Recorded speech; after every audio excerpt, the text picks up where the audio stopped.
Gala sera sur le podium, Chronique People tous les soirs avec la rédaction de Gala, les stars qu'il ne fallait pas manquer, les soirées où il fallait absolument être la crème de la crème. Et on le fait avec Alexandre Maras, rédacteur en chef adjoint de Gala. Bonsoir Alexandre, merci d'être avec nous. Je suis ravi. Bonsoir. On est ravis de vous accueillir pour parler People, parce que c'est vrai Alexandre, les stars du monde entier, elles étaient bien sûr présentes à la cérémonie d'ouverture, mais elles vont être là sur toute la période des Jeux, notamment jeudi soir. Vous étiez à une soirée avec un casting XXL à la Fondation Louis Vuitton. Ouais, c'était absolument incroyable cette soirée. C'était la soirée prélude qui se déroulait à la Fondation LVMH. Alors on peut le voir là sur les images. Les stars du monde entier étaient présentes.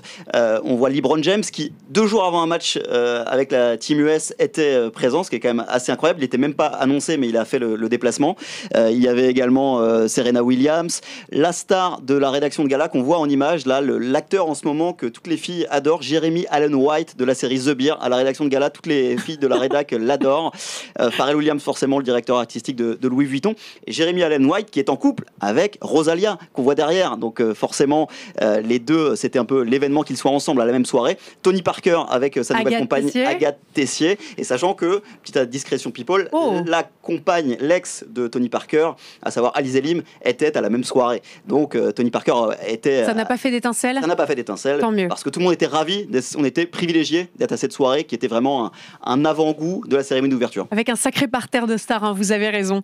Parmi les temps forts de la soirée, une rencontre, celle entre Zendaya et Djokovic. Rencontre au sommet entre Novak Djokovic, 24 titres du Grand Chelem, et Zendaya. Alors Zendaya, elle s'est découvert une passion pour le tennis récemment, parce qu'elle a tourné dans le film Challenger, et depuis, on la voit régulièrement assister... Tous les grands chelems. Tous les grands chelems. On l'a vu à Monte-Carlo, ouais. Assister à la demi-finale de Djokovic. On l'a vu, bon, elle lui porte pas chance, hein, parce que Djokovic avait perdu à Monte-Carlo. On l'a vu également assister à Wimbledon, où elle a perdu, où Djokovic avait perdu en finale. Et là, cet échange est très marrant, parce qu'on voit qu'il y a Djokovic, Zendaya qui lui dit que son jeu est un peu approximatif. Vous avez lu sur ses lèvres ? Ouais, c'était très bienveillant entre les deux, mais c'était assez amusant de voir entre ces deux énormes stars la complicité, et puis Djokovic qui a présenté sa femme par la même occasion à Zendaya. Hier soir, Alexandre, c'était the place to be pour la cérémonie d'ouverture, il n'y a pas d'autre mot. Vous avez suivi cette cérémonie en excellente compagnie. Oui, j'avais la chance d'être invité par Dior et Louis Vuitton qui avaient privatisé, enfin qui étaient au Cheval Blanc, au dernier étage du Cheval Blanc, et donc de nombreuses stars étaient présentes pour suivre cette cérémonie avec un panorama, une vue absolument incroyable sur la Tour Eiffel et sur la Seine. Et l'une des séquences amusantes de cette soirée, c'est ce baby-foot, un baby-foot improbable auquel on a pu assister entre Bradley Cooper, la star américaine. Alors Bradley Cooper, je ne sais pas si vous le savez, Victoire, mais il parle très bien français. Il a fait ses études à Aix-en-Provence et il est fan de sport.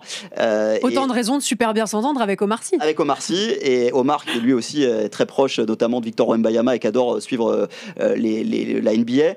Et les deux ont fait une partie de baby-foot absolument endiablée, mais Bradley et Omar, qui étaient en tandem sur cette partie de baby-foot, ont perdu malheureusement, mais ils ont promis de rejouer ensemble pour prendre leur revanche. Ils ont perdu face à vous ?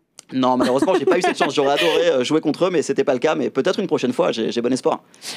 Et ce soir, de nouveau, des soirées, des événements. Quel est le programme pour vous, Alexandre ? Ouais, effectivement, pendant les Jeux Olympiques, il y a énormément de soirées par les différentes marques, notamment les sponsors. Alors ce soir, il y a Omega qui fait une soirée avec Kaya Gerber, qui vient avec sa fille, Cindy Crawford, qui vient avec sa fille, Kaya Gerber. Les deux seront chez Omega, avec Tony Parker notamment.